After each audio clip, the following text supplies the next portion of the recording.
Dari awalnya kenapa memilih arsitektur? Pengen jadi arsitek? Waktu kecil saya suka jalan-jalan.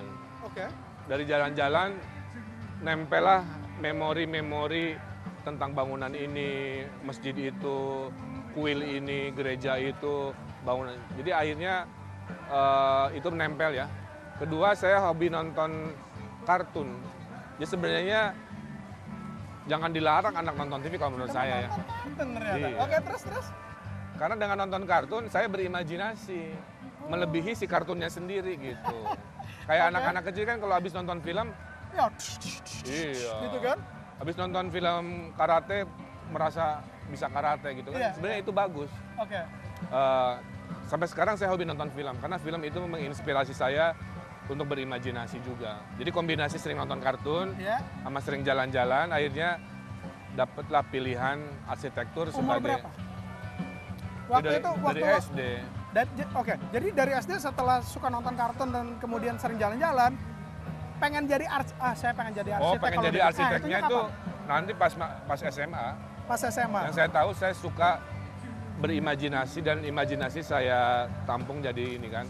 Saya ngedesain jaket SMP dulu, ngedesain stiker, macam-macam perwujudan dari imajinasi jadi sebuah karya ya. Karena dulu belum ada arsitektur ya ke desain grafis, bikin prakarya, gitu-gitu. Nah, arsitektur menurut saya paling lengkap. Karena arsitektur itu kan dilihat harus bagus, di jalan-jalannya juga harus bagus gitu kan. Secara budget juga dan engineering harus baik. Jadi challenge-nya paling tinggi. Estetika, engineering, budgeting itu harus ya, jadi satu konsep. Kreativitas itu yang paling tinggi kadarnya namanya inovasi. Oke. So inovasi itu yang melahirkan sesuatu yang baru sama sekali. Oke. Tapi kreativitas juga bisa menyempurnakan sesuatu yang sudah ada. I see. So creativity ada derajatnya. Oke. Ada yang very simple, complicated, dan super complicated, itu namanya inovatif gitu. Jadi gimana kadarnya. Nah, Thomas Alva Edison masuk kategori kreativitas paling tinggi, yaitu inovasi. Untuk kedepannya, nggak mungkin ditinggalin dong. Arsiteknya nggak mungkin ditinggalin ya. Udah di hard ya. Dari 60 orang akan menjadi 1000 orang dan sebagainya. Terus kemudian waktu dalam berbaginya juga nggak mungkin stop dong. Pengen memberikan inspirasi buat anak-anak muda, khususnya Bandung dulu, kemudian nanti contagious ke tempat-tempat lain gitu. 5 tahun ke depan atau 10 tahun ke depan, apa yang bakal dikerjain? Kuncinya satu ya, tidak bisa mengubah dunia sendirian, itu my principle. Semua gerakan saya kolaboratif. Saya membangun kantor 60 nggak bisa sendiri. Saya berpartner dengan 3 sahabat saya waktu sekolah gitu. Saya membangun komunitas juga nggak bisa sendiri. Saya ajak satu-satu, Vicky misalkan, teman-teman yang lain untuk bergerak sama-sama. Jadi 5 tahun, 10 tahun, saya memimpikan, saya punya gagasan ada 100 yang sedang saya tulis bukunya ya.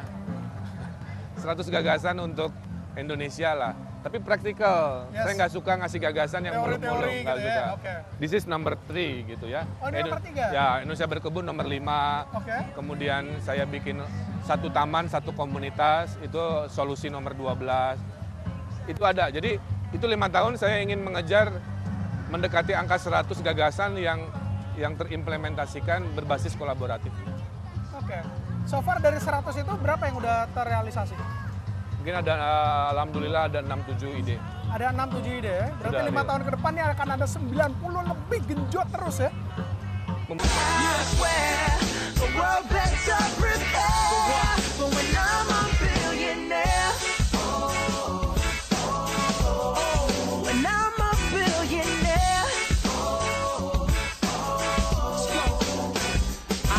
Basketball with the president, dunking on his delegates. Then I compliment him on his political etiquette. Toss a couple million, the air just for the heck of it. But keep the 5s, 20s, 10s, and bins completely separate. Yeah, I be in a whole new tax bracket. We in recession, but let me take a crack at it. I probably take whatever's left and just split it up. So everybody that I look can have a